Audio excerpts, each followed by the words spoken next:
poisoned, suffocated, left in prison to rot, decapitated, resurrected and zombified, banished into the abyss of space. All scenarios that were part of our childhood thanks to Nickelodeon. So today we're ranking Nicktoon villain fates, gruesome to most disturbing. And we'll kick things off with the characters who got off way easier than they should have. These villains got light punishment. Undoubtedly the easiest ending a Nicktoon's villain has ever gotten is that of Morag. From the first Loud House movie, a series as lighthearted as this one doesn't usually delve into the larger scale villainous figures. So for the movie to throw in a lady who's guilty of attempted usurpation, terrorism, and attempted mass murder of children was pretty shocking. So how is she punished for the frankly horrific crimes she committed, you ask? Well, she's taken to a deserted island that is deserted save for some noisy seals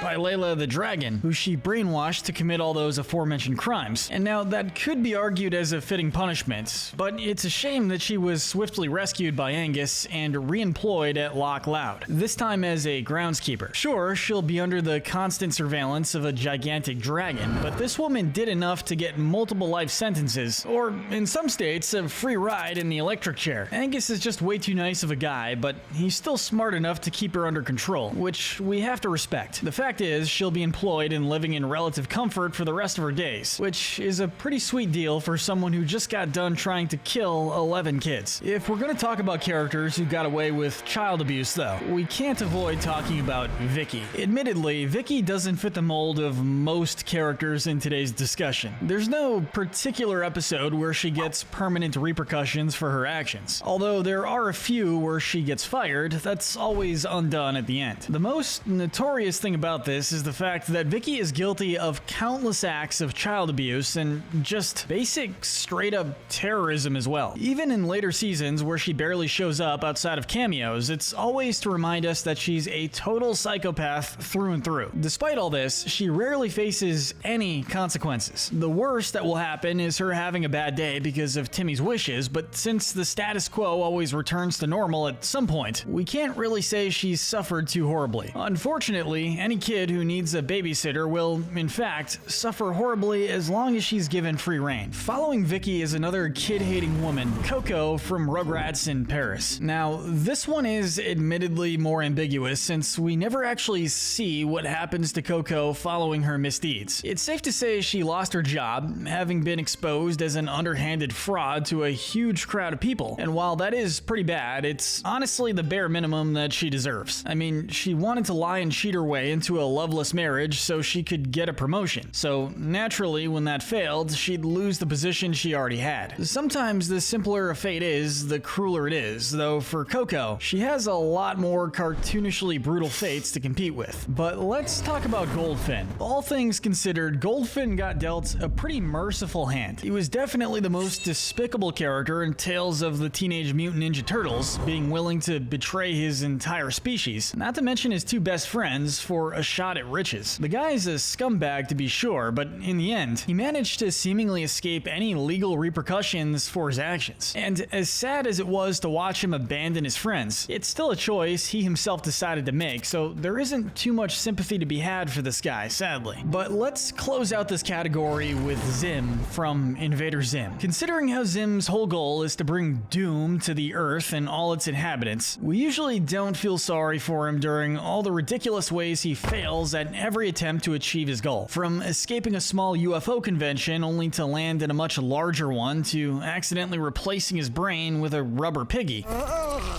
Zim has definitely been through some serious stuff, but considering the absolute atrocities the little guy has committed, from literally organ harvesting to torture to attempted mass murder, none of his fates are really undeserved. What's more is that, inexplicably, Zim always bounces back, and while he faces occasional punishments for his crimes, they're pretty light stuff compared to what he's actually supposed to be enduring. Think about it. The other Urkins want him dead or exiled. Sizzlor wants him forced into lifelong food service.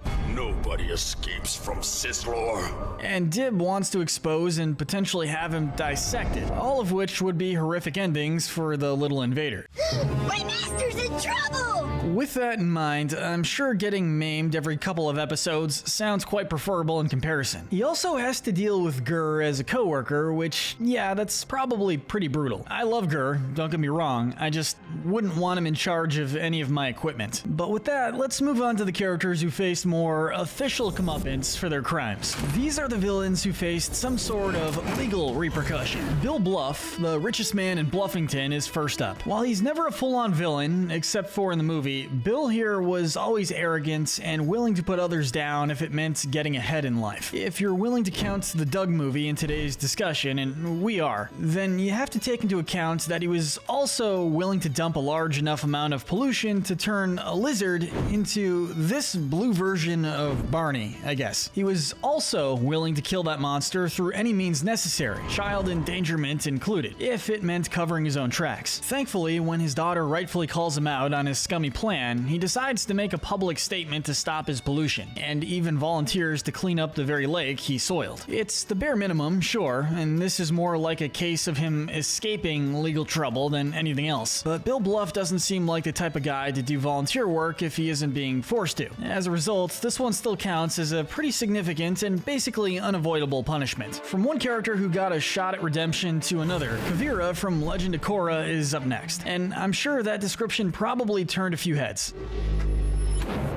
Kavira in the show was pretty much a pure evil character, guilty of numerous war crimes, mass murder, terrorism, crimes against humanity, you know, all that silly stuff. The fact that she got anything less than the death penalty is nothing short of a miracle. But the Korra spin-off comics allowed her to have a, and I use this phrase very loosely, redemption arc. In other words, she does some stuff to help Korra, is shown to be remorseful for her actions, and this is apparently enough for her to be sentenced to house arrest instead of life in prison. She's just a weird character to give a redemption arc to, honestly, and considering all she did, she kinda hit the lottery with her punishment. Getting a significantly worse punishment for significantly less crime is Sloane Blackburn, the villain of the Wild Thornberrys movie. But just because he's not a war criminal doesn't mean he's much better. Sloane and his missus are both guilty of a lot of animal cruelty, and they'll do anything to get the target they've got their sights set on. This guy was so depraved, he was willing to use dynamite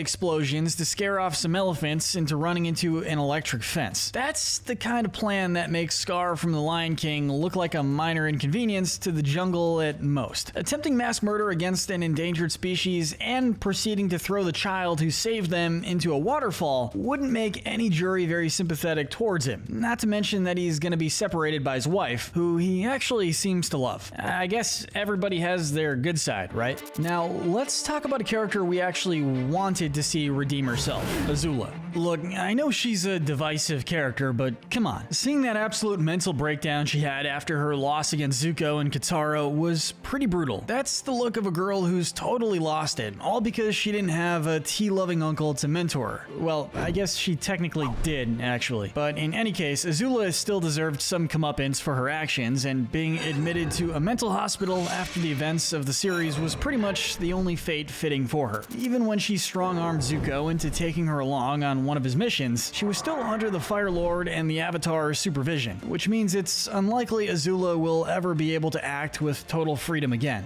That is, unless she actually chooses to reform and stop being a power-hungry monster, which, yeah, better get used to that cell, Azula. What he lacks in size, Sheldon J. Plankton makes up for in sheer magnitude of his plans. I win! Sure, on paper, all he wants is to steal the Krabby Patty secret formula. But don't be fooled, Plankton always has a bigger plan in mind. I will rule the world! When he finally gets enough time to use the formula in the SpongeBob SquarePants movie, which was originally the finale of the whole series, by the way, we see that he fully intended to make Bikini Bottom a monument to himself, forcing all its residents into slavery. You gotta commend the guy for not being all talk when it comes to world domination, but unfortunately for Plankton, Plankton. The power of music was enough to free Bikini Bottom from his control. As a result, after taking the most brutal trampling he's ever received throughout the series, which is saying a lot, the now flattened Plankton is locked up in the Institution for the Criminally Tiny. Whether you place this movie at the end of the timeline or not, this is a prison specifically designed for tiny criminals, meaning Plankton would have a much harder time escaping. And that's not to mention that he's flat as a pancake, and will no doubt be under close surveillance 24/7 as a result of his crimes. In short, no Plankton. That was not hilarious, everybody. Come on, I was just kidding. I will destroy all of you. But at least Plankton will have another shot at stealing that sweet, sweet formula. Let's move on to the bad guys who weren't so lucky. Put plain and simple, these Nicktoon bad guys are dead. But which ones met the most brutal ends? First and foremost, we have a pair who went out on their own terms. Eamon and Tarlok. The Equalists were a terrorist group, plain and simple. They wanted to get rid of bending powers entirely to equalize society, which some speculate is why they were called the Equalists in the first place. I mean, crazy fan theories, am I right? Eamon, being the leader of the bunch, was guilty of some brutal crimes, but not so many that he wasn't willing to try again after his defeat. Unfortunately, Tarlok saw through that admittedly cool-looking mask of his. His freedom-fighting brother had become the furthest thing from a hero, and more like their abusive father than anything. His blowing up the ship was an act of mercy towards not just others, but to themselves. It's over, brother. If that single teardrop says anything, even Eamon knew there was no shot at a new life for these two. Now, if that got too depressing for you, worry not. Unilac's death was much more justified, even if it had way worse consequences. I mean, really, as a guy who wanted to usher in a 10,000-year period of sheer darkness and chaos, 10,000 years of darkness begins. death is almost merciful compared to what he deserved. Like, dude, you literally tried to unleash Satan on the world until the year 12,024. Getting murked by your niece is a pretty easy way to go, even if I highly doubt the afterlife is gonna be super merciful towards you. Nor will the Avatar fandom, since you effectively destroyed the Avatar cycle for, what reason again? Summoning the evil kite thing? Jeez, this guy sucked. The first major Avatar villain defeat, Admiral Zhao, had things a bit rougher than Korra's creepy uncle. In comparison to Unilac, who was at least on relatively equal footing with Korra during their fight, Zhao was killed by a bigger and badder nemesis, the consequences of his actions. The Ocean Spirit didn't take kindly to him killing the Moon Spirit, so it decided a means of justice of pulling him down to the depths of the sea to presumably drown his way over to the spirit world. That said, even if this one were more brutal than it already is, we wouldn't place it any lower on the sheer basis that Zuko at least offered to help save his life. It's like the old saying goes, pride goes before being drowned by a giant sentient wave. But now let's get into the really painful stuff, like the death of Lasombra from Hey Arnold. Like most of his villains at this point, he definitely did more than enough to earn his comeuppance. When you're a grown man fully willing to endanger and kill children, there isn't much of a death that feels like too much for you. For Lasombra, he was struck by a booby trap poison dart to the forehead and fell into a canyon, which you'd assume would kill someone. But in an act of sheer cartoonish dedication to his evil, Lasombra somehow managed to climb back up the cliff, get into a scuffle with his doppelganger, if that's a word, Eduardo, and only then does he finally succumb to the poison and fall to his death. That had to have hurt a lot, and the craziest part is that he could have just given up and saved himself the trouble. I guess you can't say that he went down without a fight though. Still, that dart really knocked the wind out of his sails. Speaking of which, next up is the Earth Queen. While she's one of the more minor antagonists, we had to include her in today's ranking for the sole fact that Nickelodeon somehow greenlit this scene of a woman having the air literally sucked out of her lungs, suffocating her to death while she could do nothing to stop it, forced to listen to Zahir roast her as she breathes her last, or rather doesn't breathe her last breath. Look on the bright side, Earth Queen. Thanks to you, we finally know what would have happened if SpongeBob had put Sandy's helmet on. But let's talk about the demise of Jimmy Neutron's enemies, which requires us to go way back in time. While this series is more episodic in general, the series finale, The League of Villains, finally brings the bulk of Jimmy's old nemesis back for one last shot at defeating him for good. Goodbye, Jimmy Neutron! Oh, sorry. One last shot at defeating him for evil. We can wipe him off the face of the galaxy and let evil triumph! Sadly for them, though, they'd end up losing. Try to contain your shock. Long story short, most of them end up stuck in the Cretaceous era, which is like right after the Jurassic one. They're not only stuck in a completely different era of time with no way to get back home, they're being hunted down by dinosaurs, and Baby Eddie only has so many diapers to fend them off with. Well, say hello to my little friend, 5-day-old diaper! I know Jimmy's kind of a morally questionable kid, but geez, just lock them up or something. You could almost call that, say the line, Bart, a fate worse than death. That's what we're talking about next. First up, we have the villain of everyone's almost least favorite Nicktoon, Dorcas from Planet Sheen. This might be controversial since having to deal with an annoying kid bugging you 24/7 doesn't sound nearly as bad as being eaten alive by a dinosaur or drowned by a demigod. Like, at this point, why don't we just put Squidward at the top spot? But well, that's the thing. Think of Squidward, but like seasons 6 and 7 Squidward, where he's just minding his own business and getting his life turned around by his friend, not by choice. That's Dorcas, basically. And he has to deal with the fact that the whole planet loves the guy who destroyed his home, stole his job, and just constantly remains a thorn in his side in general. Carl would have never done him like this. Shaking my head. But now, let's talk about a real villain. Shredder needs no introduction for us cartoon veterans. He's the main villain of the TMNT franchise, and in most iterations of the series, he fits that bill perfectly fine. The 2012 cartoon being no exception. He's a man who gave up his humanity in favor of sheer, unadulterated hatred and being mutated beyond recognition into Super Shredder. He's ultimately taken down by Leonardo, with a decapitated head as proof. Shredder is finished. Still though, that kinda sounds normal by this list's standards, right? Shredder had a pretty painful death, sure, but at least now he can finally rest from all that stressful hatred. Is what I would say if Cavaxis and the Foot Clan hadn't brought this dude back to life to use as a zombie soldier. It's shocking to see a kid series go so dark with its villain deaths, if you can even call this a proper death, that is. But for some characters, death seems like it'd be more of a mercy. Vexus from My Life as a Teenage Robot was determined to get Jenny to join Cluster Prime. That pursuit would be her undoing though, and her crimes would ultimately get her banished from the planet on an asteroid to think about what she had done. From then on out, Vexus learned that it was important to let people choose their own paths in life. And I'm just kidding, she goes crazy and makes a hamster-sized escape pod. Yeah, loss of power did some crazy stuff to Vexus's mind, sadly, but it didn't change her obsession with seeking revenge on Jenny. Once she makes her grand return, she poses as a popular girl to, mess with her. And yeah, that's really it. She went from the ruler of an entire planet to an adult trying to blend in with teenagers to spite another teenager. And honestly, that's just sad, man. Kind of pathetic, actually. We really live in a society where Zahir got less of a redemption than Kavira. Sure, this guy is outwardly a lot more brutal than her. Let's not forget how he murdered the Earth Queen on screen in this literal children's show. Yeah, Nickelodeon, Invader Zim was totally the one taking things too far. Anyway, Zahir was an anarchist through and through. Ironically, in the end, that conviction cost him quite literally everything but the conviction itself. He watched all his friends die in combat and is presumably in prison for life. You see what I did there? I put a sock in it.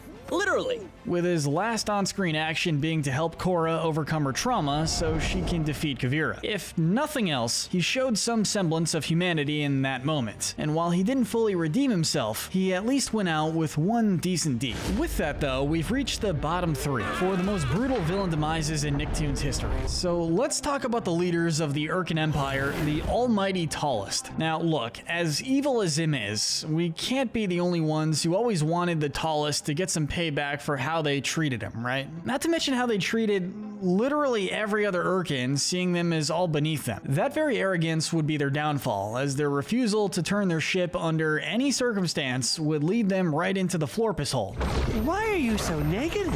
And that would result in them being turned into puppets and burned alive for who knows how long. The ambiguous, bizarre nature of this ending made it the one we thought belonged at number 1. But then we remembered one crucial, invaluable detail, and that is that Invader Zim is a really weird weird show where the characters can endure some of the most bizarrely messed up stuff you've ever seen and still be back normal in the next episode, as evidenced by the tallest still being, alive in the comics. Still, it was nice finally seeing those two knocked off their high horse. But next up, let's talk about Fire Lord Ozai, the main antagonist of Avatar: The Last Airbender. This guy is one of the greatest villains in Nickelodeon history, and it's for one simple reason. He's just straight up diabolical. He's an abuser, a war criminal, a terrorist, basically every violent type of crime you can think of. If Aang went absolutely anime mental breakdown on this guy, I doubt anyone would have blamed him, but this is a kid's show, so they had to give him a non-violent end. As a result, Ozai is stripped of the one and only thing that ever mattered to him, his throne. His crown is given over to Zuko, the son he rejected, and even more cruelly, his bending is stripped away. I took his bending away. And he's left to rot in prison for what he's done. It's about the worst ending you could give a guy who devoted his entire life to the pursuit of power and influence. Just as he was on the cusp of gaining all of it, he lost every bit of progress he'd worked for. In other words,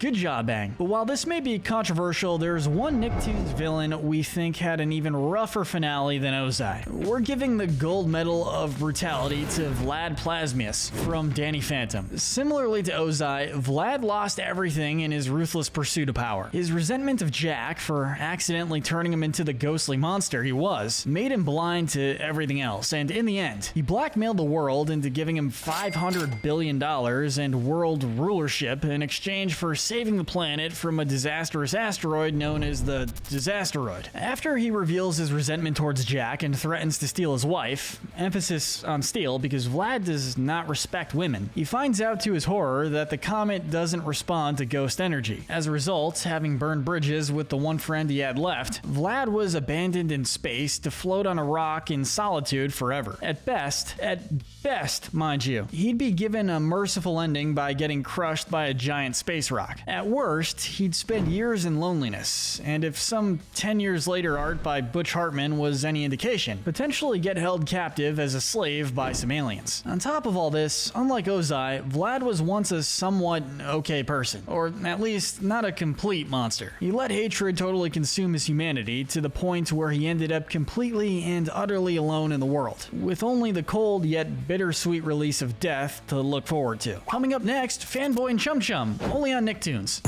Did you ever wish you could live in your favorite Nicktoons worlds? We've all been there. Whether it's magic chalk, fairy godparents, or ghost powers, there's a lot about these guys' lives to be envious of. That being said, with the threats looming in some of these worlds, you've sometimes got to wonder if it would really be worth it. Nicktoons villains come in all shapes, sizes, and even species, but which have the potential to destroy the entire universe, and which ones struggle to steal a fast food sandwich? Terrorizing minimum wage workers.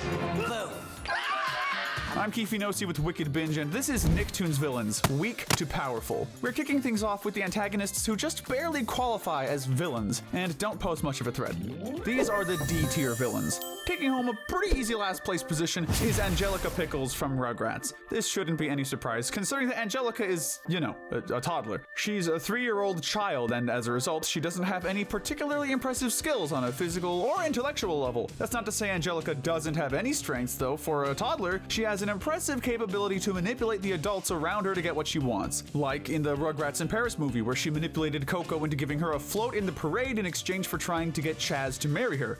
And who said the Americans are greedy? A bratty child can be a handful, but not much of one compared to the later characters on our list. Coming from an equally lighthearted show, next up is Roger Klotz from Doug. There's not too much to say about Klotz. Honestly, he's your typical elementary/middle school bully, going out of his way to pick on the weaker kids like Doug and his friends. Like Angelica, he doesn't have any impressive abilities aside from what you'd expect from a bully. He intimidates those weaker than him and tries to manipulate those stronger than him. While we give him a few points for being older and stronger than Angelica, we still won't say he's much more of a threat due to his low intelligence and a lack of favor with most of the people around him. From a kid to a teen and now to a full-on adult. Next on our list is Ed Bighead from Rocko's Modern Life. While Ed is nowhere near a supervillain or anything, this grumpy old toad is the very essence of a bad neighbor. He's incredibly vindictive and downright mean, constantly insulting the people around him and using them to his advantage. Either that, or using his wealth and Karen-esque demeanor to try and get them evicted. But while his temper is nowhere near normal in just about every other regard, Ed is a pretty normal guy. While he's not winning any Nobel Peace Prizes, he's also not falling any lower. I'm too big to fail. so you can always count on Earl if you need some protection from him after all. Now it's time to get into the characters who are at least somewhat threatening. While they're a bit stronger or just have more influence, these are C-tier villains. Kicking off this category is one of the most unfortunate foes on the list, Dorcas from Planet Sheen. Really, whether or not Dorcas even deserves the title of villain is up for debate, but regardless, Dorcas is doing his darndest to get revenge on Sheen and get his rightful job back. Dorcas's specific skill set is rather mysterious, given that he's not really portrayed as much of a threat due to Sheen's luck at avoiding any schemes he does come up with, but he was smart enough to be the Emperor's advisor for a long time and generally uses his intellect to enact any plans he does have, which is at least worth some intellectual points. He does consistently get foiled by Sheen though, which definitely isn't the best look. Yes, it is. Are you done? Next we move from Planet Sheen to an even more mysterious planet. Next is Coco LaBouche from Rugrats in Paris. If we were ranking in terms of morality, she'd definitely be a lot lower on our list than she stands right now. Madame LaBouche saw no issue with manipulating Chaz and his 2-year-old child into almost marrying into her family just so she could get a promotion with the image of a family person. Love is on the menu. The fact that she was able to use her wealth, allies, and other resources to do this is sort of impressive, and had it not been for that heart-wrenching wedding crash from Chucky, she would have succeeded. But since her plan was so relatively small scale, we have to place her lower than the characters who have actually posed great threats to others' safety. Points for intelligence though. Moving back into simple bully territory, next are the Greaser Dogs from Cat Dog. Cliff, Shriek, and Lube are 3 angry dogs who are always giving Cat Dog a hard time. Being attacked by a tough human being or an animal would be a tough time for sure, so the Greaser Dogs have earned a higher spot than the last few characters by default, not to mention the little detail of there being 3 of them. As rough as they can seem in the show though, this is really a case of 3 street thugs teaming up against 2 guys. I mean, 1 guy? How does that work? In any case, while they're definitely strong, they don't compare to other foes we'll see down the line. If you're looking for an instructor to discipline your pets, look no further than George Liquor from Ren and Stimpy. We had to mention at least one antagonist from the Ren and Stimpy show, and who better than the guy who was so infamous that he helped get his biggest episode banned. The episode, Man's Best Friend, sees him adopting Ren and Stimpy and putting them through rigorous training that would more aptly be described as corporal punishment. And frankly, even that term is sugarcoating it. George is a huge man with a short temper, and the way he treats animals is no doubt a sign that he's low on morals and restraint. You boys are gonna love your old pal George Liquor. While he's not going to be taking over the universe, he wouldn't stand down from beating the crap out of anyone therein. You may be surprised that Boog from Fanboy and Chum Chum made it to this next spot. After all, Boog is perhaps the dumbest bully we've discussed yet. While he has affinity for booping kids into oblivion, surely that isn't enough to call him a major threat, right? Nor is his impressive skill at Chimp Chomp, but we have to give Boog some credit, lest he unleash upon us his ultimate weapon, the H-Bop. This is an attack so powerful that it blew the roof off the Frosty Mart and sent Lenny flying to another county. Honestly, we should count ourselves lucky that he's just a bully. Time to bop till they drop! In a brute strength sense, he's easily the strongest villain we've discussed so far. Up next, we have our first joint entry, Scientist Number 1 and Pete from the Angry Beavers. They're far from the most famous villains in Nicktoons history, but these scientists are a force to be reckoned with, when they want to be, at least. They're constantly building new machines to experiment on the pointy weasels, I mean beavers, and while they don't seem to have any world domination aspirations, the fact that they have the funds to do these experiments constantly is as impressive as it is terrifying. No list of Nicktoons villains would be complete without the ickiest of them all, Vicky from Fairly Odd Parents. Vicky is an evil babysitter who's lucky enough to live in a town where all the parents are blissfully unaware of how she abuses the kids in her care. Bullying kids significantly younger than herself isn't really that impressive, but Vicky goes further than just bullying. Cry all you want. I get paid by the hour. She uses people for everything, from having kids carry her around to using her little sister as a toilet plunger, even if we ignore her becoming a dictator in the Channel Chasers special, which was due to the magical remote. Vicky's downright ruthless, smart enough to exploit a town of complete morons to make money and abuse those beneath her. There's a reason even her parents are absolutely mortified by her, but as vile as she is, Vicky's only as strong as her circumstances allow her to be. Her power comes solely from how ruthless she is. Well, my work here is done. Now it's time to talk about a real monster. Literally, it's the Grumble from Real Monsters! The Grumble is a terrifying teacher who uses intimidation to whip his students into shape. Those who give a subpar scaring performance can expect anything from a stern lecture to straight up attempted murder by cannibalism.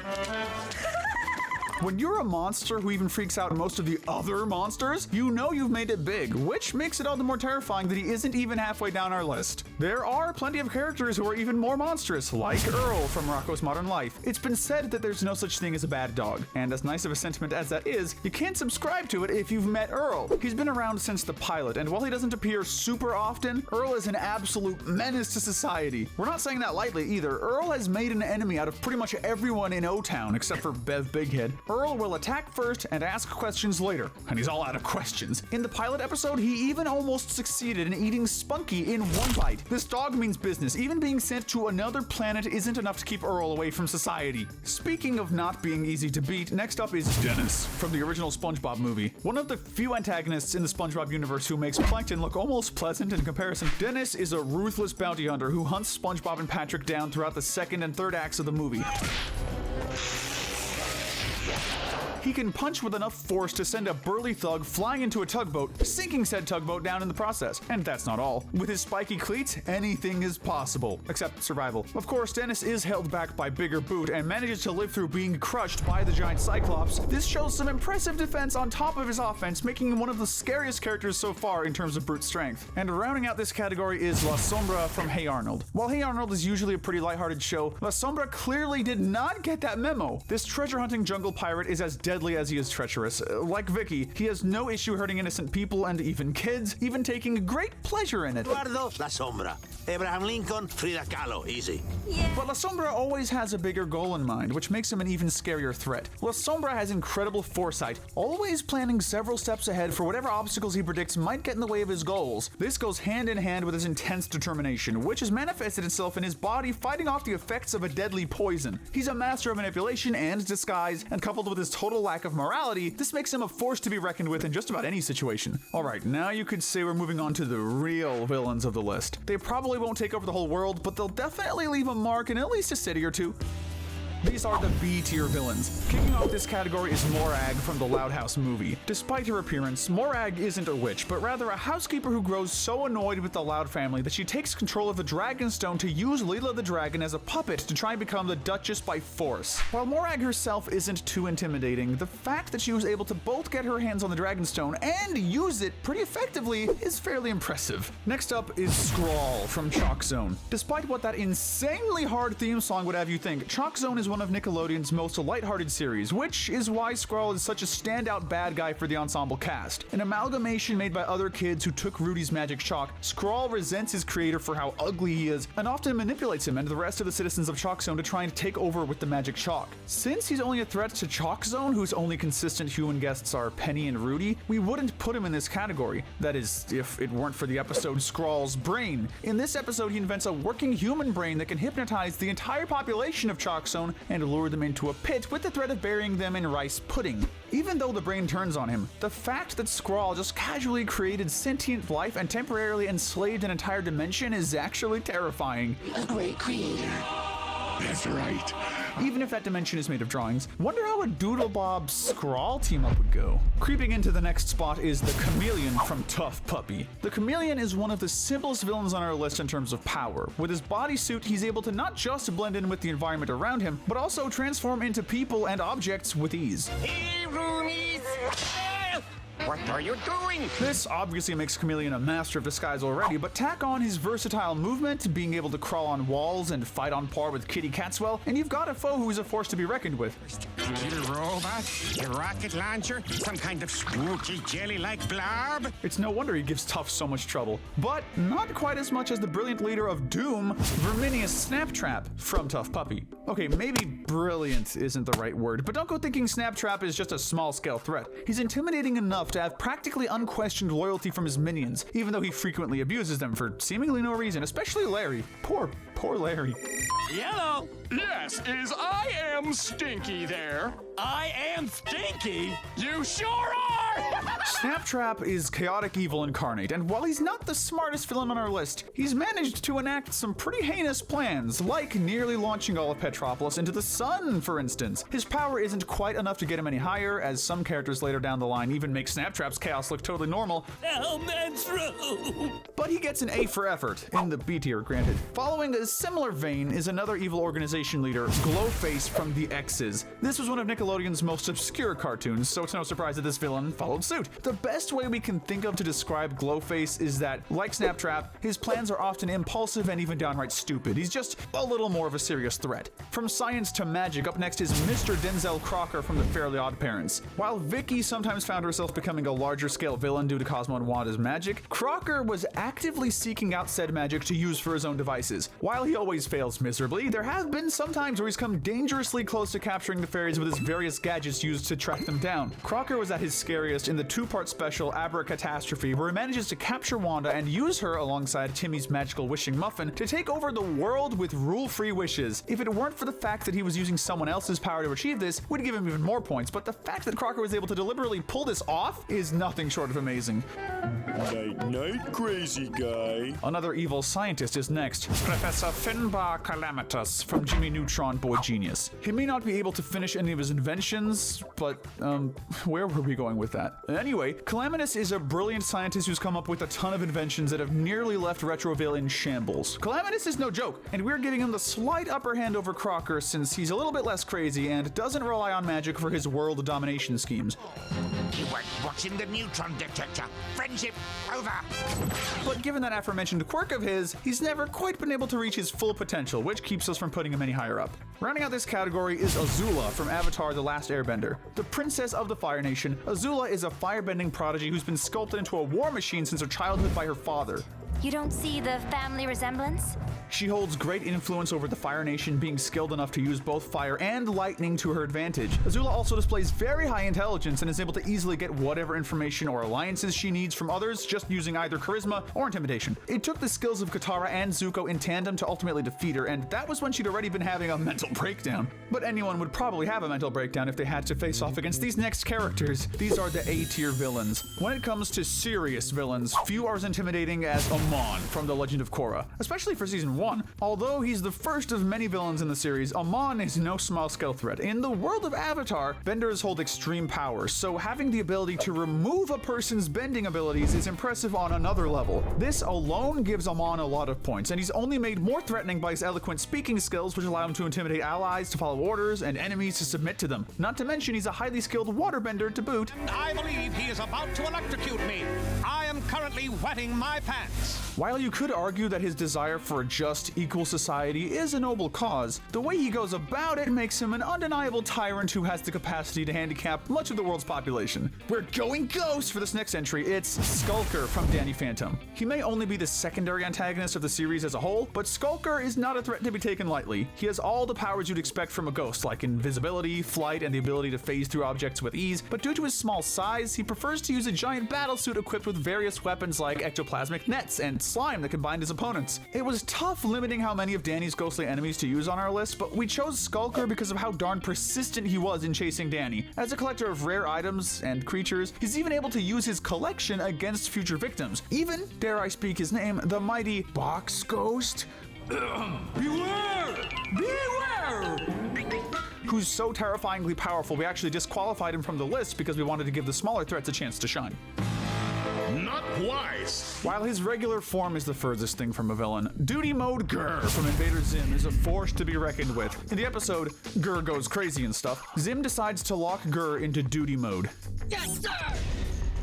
The result is a Gur who's fully functional, able to take information in at a mere glance and manipulate technology to suit his whims, and even revolt against his incompetent master in an effort to take over Earth by himself. Given how silly Gur is, it's easy to forget that he's equipped with a ton of insanely powerful weapons. Even Zim knew that Gur was too much of a threat for him to handle when he actually wanted to use them, so he rightfully decided to revert him to the taco-loving mongoose dog we all know and love. Next up is the necromancer musician, Sartana of the Dead from El Tigre. She's recently come a bit back into the limelight due to her appearance as a boss battle in Nickelodeon All-Star Brawl 2, and rightly so. This lady is no small threat. Her most notable asset is the use of her 7-stringed guitar, which can raise the dead and even control them. This means that Sartana has an army of zombies pretty much wherever and whenever she wants them. Her weakness comes from the fact that once her guitar is destroyed, she turns to dust, but she always seems to come back somehow, which earns her a lot of points for endurance. All that said, we're giving the title of Superior Evil Guitarist to Ember McLean from Danny Phantom. Though a secondary antagonist, Ember was impactful enough to remain one of Danny Phantom's most popular characters. Whoa! Amber McLean! Sweet! I'm your biggest fan! No, I'm your biggest fan! Her guitar has several powers that can attack her opponents on physical and even psychological levels. She can not only attack with fire and shockwaves, but she can cast love spells and even hypnotize massive audiences of people as long as they're cheering her on. The only major weakness Ember has is that she does rely on said cheering for her power, but given how popular she can make herself, that's rarely any issue. Also, she's not constantly in danger of turning to dust, so that's nice. Next up is Kuvira from Korra. Kuvira, like Amon, uses cunning manipulation and intimidation to get people on her side in the hopes to take over the world. She acts as a stern dictator with plans to take over all the nations by force, starting with the Earth Kingdom. When people don't cooperate, we must find other ways of convincing them to join. Kuvira is a master of earth bending and metal bending, and rather than trying to eradicate bending, Kuvira is okay with it, as long as it's being used to further her goals. She also had plans to build a spirit energy cannon before she was double-crossed by Bolin and Varric. Had those two not retained some of their collective conscience, she very well might have succeeded in her plans. We have a magical entry up next, The Tricks from Winx Club. This show was Nickelodeon's answer to Magical Girl anime, and the tricks are a reminder that magical isn't always a positive word. Time to go fairy hunting, sisters. With the power of the Gloomix, their powers are increased exponentially. Collectively, the three of them can manipulate ice, storms, and even shadows. One powerful elemental witch is enough of a threat, but when you have three of them working together with the help of a power-enhancing amulet, you've got a threat that proves Avatar isn't the only series that can make nature absolutely terrifying. Speaking of, we now have another villain from the Avatar universe, Fire Lord Ozai from Avatar The Last Airbender. Everyone knows that everything changed when the Fire Nation attacked, of course, and it was all thanks to this jerk right here. Ozai could well be the most vile villain in Nicktoons history, but we're here today to talk about power, which isn't too far off, honestly. Like Kuvira, he's a tyrant who planned to take over the world, but Ozai was smarter, stronger, and had even more resources under his belt. He was able to manipulate his daughter and entire nation into following him, whether out of dutiful obedience or fearful submission, both whatever. He's a master firebender, lightning bender, and fought toe-to-toe against Aang in the Avatar state, only being defeated when his bending was removed. A fitting end for a truly evil man. We have our last Avatar entry up next, and it's the biggest one yet. It's time to discuss the Red Lotus from The Legend of Korra. Most fans can agree that Zahir's anarchist group were by far the best, most interesting villains in Korra's adventure. Each of the members is extremely talented in their respective element and use it in extremely innovative ways. Zahir, the leader, is naturally the biggest threat. He succeeded in freeing the other members, each of whom has showcased the ability to take on whole armies on their own. Their goal? To destroy all the world's leaders and the Avatar for a more just society based on power above all else. Yeah, we mean destroy. This man straight up killed the Earth Queen on screen using what we can only describe as the exact opposite of Sandy's air helmet from SpongeBob. It's finally time to move on to our last category. When these guys talk about taking over the world, they're dead serious about it because they actually could. These are the S-tier villains. Kicking off this category is Sheldon J. Plankton from SpongeBob SquarePants. No doubt the most iconic Nicktoons villain out there, Plankton spends most of his time trying, and failing, to steal the Krabby Patty's secret formula. His failure to do so, along with the fact that he's a microscopic organism, make him seem like a total wimp at first glance, but his intellect more than makes up for that. Plankton has an incredibly large wealth of resources, from mind control switches to gigantic robots, even to a machine that allows him to switch lives with another being. Mr. Plankton? If Plankton weren't so fixated on stealing the formula, he'd be able to take over at least the world with ease, and he'd come pretty close in the original SpongeBob movie, where he was able to enslave all of Bikini Bottom with his new bucket helmets. All hail Plankton! All hail Plankton! Hilarious and tiny though he may be, Plankton's a menace, and sometimes the evilest things come in the smallest packages. From a tiny villain to a secondary villain, next is Baron Draxum from Rise of the Teenage Mutant Ninja Turtles. Draxum's goal at the start of the series is to mutate the entire population, and given that he's able to make mutants of his own, it stands to reason that he at least has the potential to make his ambitions a reality. I must eliminate them. He's smart enough to know that he won't be able to do it unless the turtles are either his allies or his victims, though, and acts accordingly until his redemption arc. Aside from the obvious intelligence that comes from being a master scientist, Draxum also possesses superhuman strength and a lot of different powers. He's able to manipulate plants and contort his body using ridiculously powerful mutations. This makes him capable of fighting all 4 of the turtles at once, making him a pretty terrifying enemy to be on the wrong side of. But when it comes to TMNT villains, y'all know we couldn't exclude Shredder from the discussion. This guy's had countless variations over the years, but for the sake of simplicity, we'll mainly consider his iteration in Rise of the TMNT. On top of being highly skilled in combat, both in terms of weapons and martial arts, Shredder has decades of battle experience and can basically be described as a peak-level human being. With his immense power, mobility, endurance, speed, and any other RPG-esque stat you could think of, Shredder is a nearly unstoppable opponent who's able to wipe out entire cities with ease. He's only held back by the fact that there are thankfully several mutant reptiles constantly ready to try and kill him. You think your puny mystic weapon can harm me? Danny's not the only one fighting ghosts. Next is the Flying Dutchman from SpongeBob. When he's not starring as the main villain in a janky PS2 game, the Dutchman is content to roam the 7 seas and haunt his prey. He's not a particularly violent guy, and given his power set, we have to thank Neptune for that. The Dutchman can breathe fire, transform into various monsters and even weapons, and even casually rip open the fabric of time and space to send people down into an abyss of horrible despair like he does to Squidward in the episode Shanghai. Oh, yeah, there's also the fact that he's able to grant wishes. 3. You get 3 wishes. Just like a genie. A facet of his power that's brought up shockingly little in the SpongeBob universe, as is the fact that he's basically the Grim Reaper of their world. When it comes to granting wishes, though, we have to mention the Pixies and Anti-Fairies from Fairly Odd Parents. While these 2 races of fairy are very different from one another, one being a group that treats magic as business and the other being one that solely uses it to create misery, they have one thing in common. They use all the magic of your average fairy world resident with the added benefit of not playing by the rules. This means that their wishes are often much more ruthless and calculated than those of normal fairies and their godchildren. While this makes them incredibly versatile and powerful, they still have to answer to Jorgen von Strangle at the end of the day. As a result, while their magic has very few boundaries, they still have a limit to just how far they can go. The Bronze Medal of Power goes to Vlad Plasmus from Danny Phantom. Any way you slice it, Vlad is one of the most impressive villains in Nickelodeon history. He's the ghostly alter ego of Vlad Masters, a successful billionaire who's blended into society despite his constant efforts to destroy his old friend Jack Fenton and win Maddie's hand. Vlad has the finances, intelligence, and people skills to use people to his advantage both in the human and ghost worlds. And to think we haven't even touched on his ghost powers yet. He's able to fight on par with Danny, has his own portal to the ghost zone, and knows exactly how to use leverage and intimidation to keep his ghostly identity a secret. With powerful lasers, extreme speed and strength, and everything else we've mentioned, Vlad is as strong as he is vindictive. I don't suppose you can move any faster. In the series finale, he even uses the approach of a deadly comet to strong-arm the people of Amity Park into letting him rule in exchange for saving them. Good thing he couldn't even touch the dang thing. Our runner-up position goes to Vexus from My Life as a Teenage Robot. She's a robot supremacist who desperately wants to get Jenny to join her hive mind. Fair enough. She does this in her first appearance by infecting her with a robotic parasite that mutates her body beyond recognition. Vexus's ultimate goal is to have control over all robots in the world, eradicate humanity, and keep her metallic minions as slaves thereafter. Jenny isn't her only target either. She's successfully duped her entire home planet into believing that Jenny is a villain and is trying to get them to hunt her down to join what they don't yet realize is basically a cult. There's a surprise. She's definitely less of a threat now than ever, given that she's just posing as a teenager at Jenny's school, but that thirst for revenge after losing her kingdom won't be easy to quench. But when it comes to causing destruction, doom, if you will,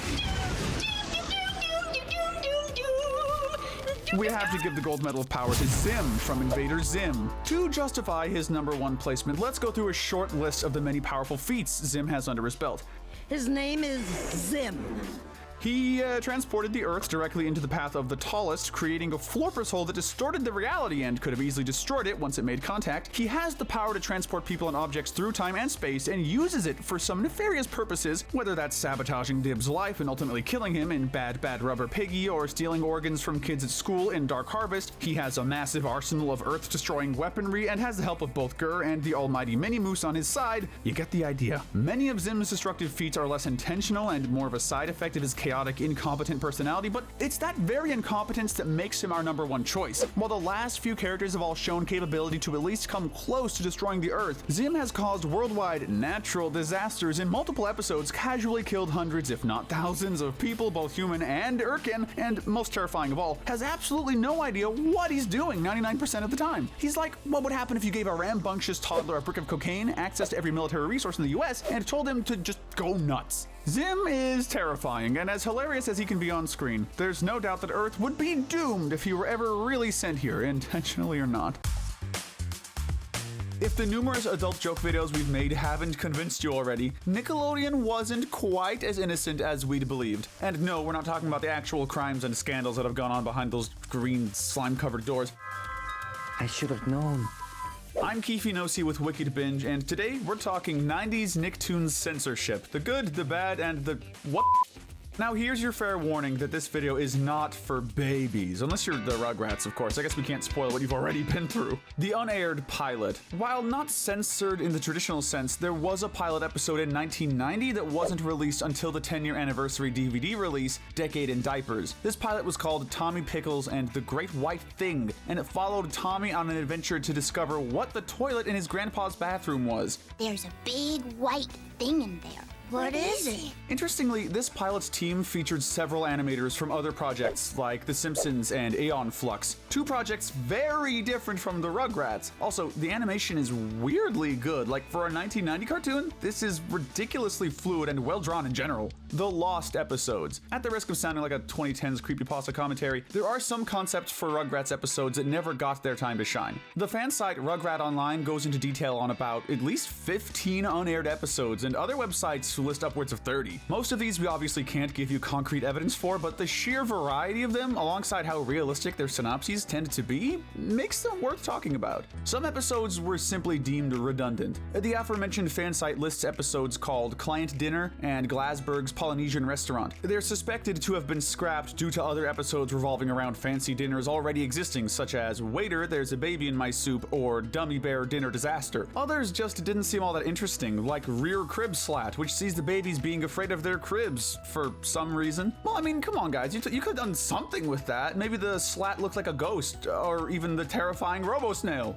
More reasonably banned episodes. But now we move on to episodes that had more concrete reasons not to air. There were two episodes entitled A New Friend and Roller Skating, which were scrapped for the same reason, Kimi. Basically, they didn't want to spoil Kimi's introduction to the main cast before the Rugrats in Paris movie, which makes sense because, like, how would she be in the States before her mom married Chaz? There were also some episodes cut to avoid potential controversies. A key example was The Case of the Missing Eggs, which would have been an Easter-themed episode where the babies went on an Easter egg hunt. This was cut for supposedly one or two reasons: religious themes, which we aren't really buying, given the existence of a Hanukkah-themed special, and two, issues of realism, which, I mean, it's a show about babies using their imagination and going on adventures. Surely they could do something with that, right? The scandalous deleted episodes. Okay, maybe that all caps scandalous is a bit of a stretch. It's not like any of these are like Stu commits a triple homicide or anything, but there were certainly some interesting ideas that never hit the air. Here are some highlights. Chucky and Susie. This episode was apparently going to portray Susie and Chucky going on a date and having their first kiss. Given that they're, literal toddlers, this could have definitely caused some side eyes, so we can't blame them for bailing on it. Kimi loses her voice. Self-explanatory. Kimi loses her voice and has to go to the doctor. Weirdly, this one was shot down for fear that it would cause gross out. We say weirdly because, okay, really, are we just going to pretend that Ren and Stimpy wasn't allowed to do whatever the heck it wanted to at the exact same time this show is airing? Double standards, but whatever.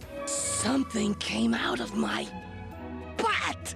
Chucky gets trapped. Chucky gets his head caught in a banister. That was the plot here. This could have maybe worked as a cautionary tale for kids, but the dangers of them imitating their favorite red-haired scaredy cat far outweighed the possible benefits. Tommy the Gambler. This one supposedly would have seen the grown-ups betting on horse races, and presuming from the title, Tommy would have found a way of his own to bet on things. But would you believe us if we said the whole gambling thing wasn't even the reason this one got scrapped? No, it was because crowd scenes were too hard to animate. It's not that that's untrue, it's it's just really funny that they had no issue with the gambling part of it, but drew the line at, a doctor's office. This one's my favorite. Shoplifting. Yeah, there was going to be a Rugrats episode called either Angelica Takes a Candy Bar or just Shoplifting. Scrapped because apparently the higher-ups didn't want Angelica to be quote-unquote criminally evil. Dude, it's a candy bar. Nothing but trouble. Unfortunately, this one isn't so funny. Angelica's being a troublemaker as usual, but in this episode, she would have supposedly pushed her parents so far that they would slap her across the face. Not sure why anyone on the writers' team thought we'd want to watch a toddler getting face slapped by her parents. I mean, even if you believe in spanking, most decent parents can agree that the face is a big no-no.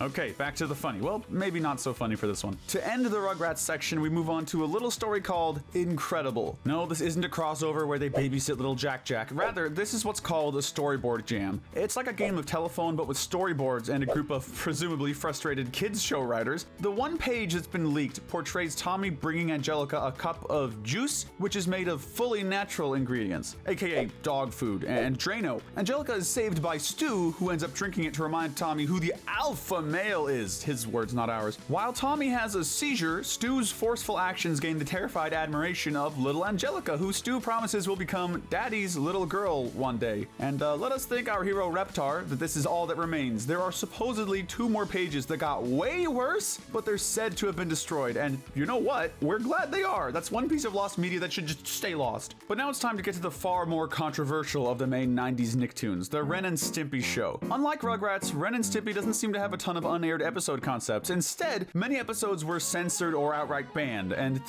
there's a ridiculous amount of them, so we'll be going through the most notable instances one by one. Big House Blues. Starting with the first episode, 2 small scenes were cut. Ren kissing Stimpy and a male prisoner saying, "See if I care," in an effeminate way. Interesting place to draw the line, but alright, we promise it gets weird though. Sven Hoek. When Ren's cousin Sven comes for a visit and proves himself a kindred spirit of Stimpy, they naturally cause some chaos. 2 scenes were cut. A scene of the pair playing in a litter box, and, much more notably, a roughly 2-minute long sequence of Ren going into graphic detail about how he's going to mutilate the 2 of them for messing up his possessions. Big baby scam. Ren and Stimpy disguise themselves as babies to live comfortably with human parents. The comfortably part ends up in vain, however, as the guys end up in an awkward family bath with their new adopters, which, of course, was cut from future airings. Dog show. In this episode, George American takes Ren and Stimpy to a dog show. Due to the abuse he puts them through therein, it was pulled from airing, and sadly, this isn't the last we'll see of this sicko. Stimpy's fan club. This episode is about Ren plotting to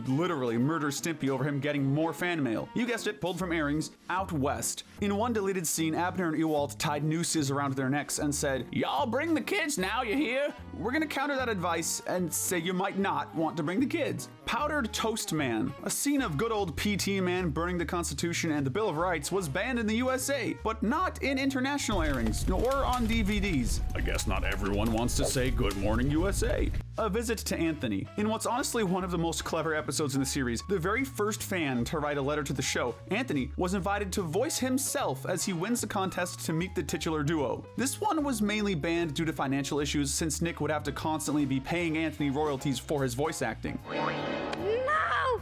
No!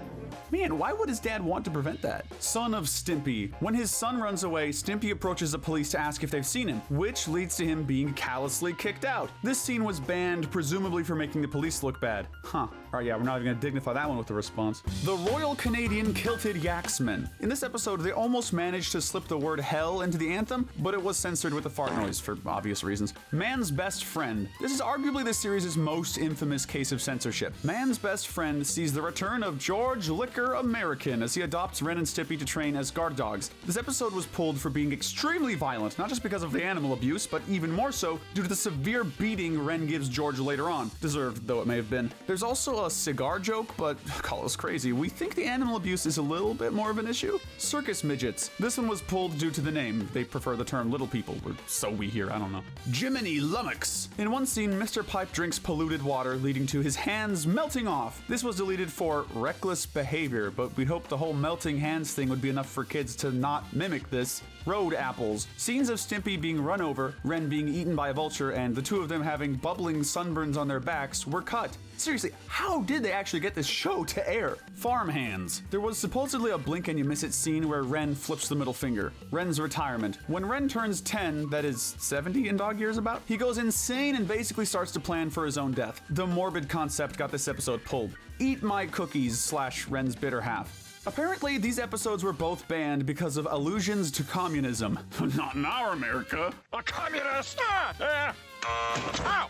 Powdered Toast Man versus Waffle Woman. Ren and Stimpy predicts 9/11. We'll let you take a wild guess on why this one was pulled. Ren needs help. Not to be confused with Ren Seeks Help, an episode of the adult party cartoon that nobody needs to acknowledge. This episode sees Ren sent to an asylum after a suicidal episode. These dark scenes were cut, as was one later on in which Stimpy visits him with a baby he found. This scene was banned for possibly depicting gay marriage. Honestly though, that was a pretty good joke. Really, just too many to list. From weird religious references to bizarre shock and toilet humor, even down to more instances of characters being suicidal, violent, or even more scandalously effeminate. This show really pushed the boundaries time and time again. And just to be clear, we're totally not bitter at all that Nick didn't let Invader Zim finish its second season, while this show got like 300 second chances in terms of censorship. Totally not bitter, no! Now let's move on to a show that's less disturbing and more plain old classic suggestive.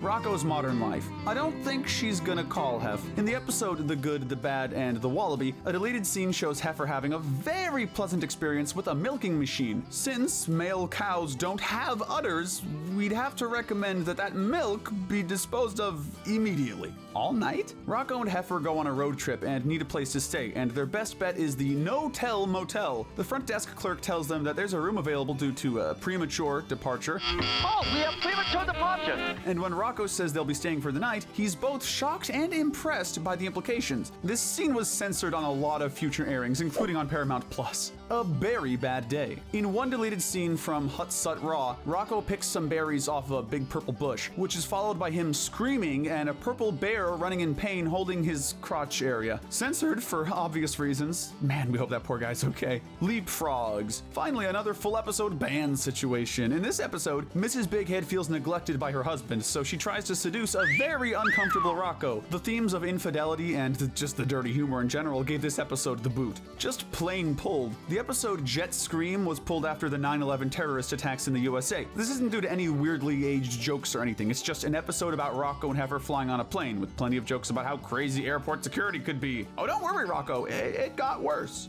Hef in a handbasket. This might be the strangest censorship yet. No, not because an episode about Hef trading his soul to the devil could be potentially considered inappropriate for younger audiences, but because while this episode was temporarily banned, the episode To Heck and Back has no such reference to any censorship, and that episode is literally about Heifer going to heck. Well, if nothing else, Rocko's dirtier moments were usually subtle. And if you think that's subtle, wait till you hear about Hey Arnold's censorship. Too gay for Kenya. First off, this is the only opportunity we're ever going to have to share our favorite YouTube thumbnail of all time with you guys. Soak it up. Now then, while Hey Arnold doesn't really have a lot of scenes that were censored, it's been outright banned in Kenya for what was perceived as phallic pro-gay nature. Their reasons? Well, get ready for this. Grandpa Phil's head looks like a penis. That's the main reason. Being paranoid about 90s Nicktoons making your kids gay is already a bit silly. But if Grandpa Phil is your kid's gay awakening because of his head shape, you definitely have some more pressing issues to talk about. Here's hoping you aren't angry about us taking so long to get to the Angry Beavers. You call this profanity? Get this, one episode was censored for the Beavers using profanity. That profanity being shut up. Oh no! The naughty SU words. Someone save us. Okay, the deleted finale it's a bit more reasonably scrapped. When the Angry Beavers team found out the show was getting canceled, they naturally decided to plan a series finale. In this epic finale, the Beavers would have been discussing their imminent cancellation and the fact that they themselves were mere pictures. It's a fun idea, but likely got canned to being a little too existential for kids to handle. For our grand finale, we have the eternally famous SpongeBob SquarePants, and since this video specifically is about the 90s Nicktoons, we'll just be talking about season 1 today. The censorship of SpongeBob SpongeBob's early years was sort of like a blend of Rugrats and Ren and Stimpy's. Like with Rugrats, it mostly consists of scenes that never made it past the drawing board, but like Ren and Stimpy, these span over most of the episodes, so let's go episode by episode to talk about the most interesting examples, shall we? Nudity at the Tree Dome. When SpongeBob visits Sandy at her tree dome the first time they meet, Persia decided that the visual of this cartoon squirrel in a bikini was just too scandalous, so they stretched the screen to cover her up. Reef Blower. The SpongeBob Pitch Bible, which we may or may not be planning a video on soon, has a lot of interesting early concepts for episodes, one of which being Reef Blower, which would have involved Patrick and SpongeBob accidentally destroying Squidward's house with their blowers. There was also apparently a more graphic drawing of Squidward dying, which is pretty intriguing when you consider the final product does include a version of this, so just how much worse was the original? Plankton. Plankton's debut episode doesn't have cutscenes involving the man himself. Instead, some scenes of Squidward in his bedroom were intentionally censored due to concerns over nudity. Yeah, because it's not like there's, an entire episode about SpongeBob repeatedly ripping his pants off, whatever. Oh, but speaking of which, ripped pants. India decided to blur out every scene of SpongeBob ripping his pants. Honestly though, they might have made the episode funnier, like they're literally censoring a sponge. Pickles. For some inexplicable reason, in 2021, the scene where SpongeBob hammers toast into his kitchen countertop was censored. They didn't even cut the scene, just the toast. This is toast erasure, and that's just despicable. Squeaky Boots. Also banned in 2021 was a scene in this episode with a depressed SpongeBob face down on the grill. Okay, this one's a bit more understandable. Scaredy Pants. Long thought to be an urban legend, there was originally a close-up shot of SpongeBob's exposed brain, which was deleted for its disturbing imagery. Not sure what's so disturbing about it really. He said it grows back, guys. Jeez. Fun. F is for firearms with which to shoot the jellyfish. Yes, the evil genius Plankton originally thought that jellyfish nets doubled as guns, as the storyboard sees him asking what happens after they shoot him. This was later changed to the iconic what happens after we eat him scene. What happens after we eat him? Jellyfish jam. The iconic rave scene was thankfully not cut, which would have truly been a crime against humanity, but rather slowed down to prevent seizures due to flashing lights. This also happened with a few other scenes, like the Krusty Krab blowing up in Employee of the Month and the flipbook scene of The Paper. And since we mentioned storyboard jams, we have to mention Behind Closed Doors, an entire book of vent drawings from the crew of SpongeBob. I'm not even sure we can describe most of what goes on in this book without being demonetized, but all we're gonna say is that you should not view this outside of incognito mode. If for no other reason, do it for your own sanity.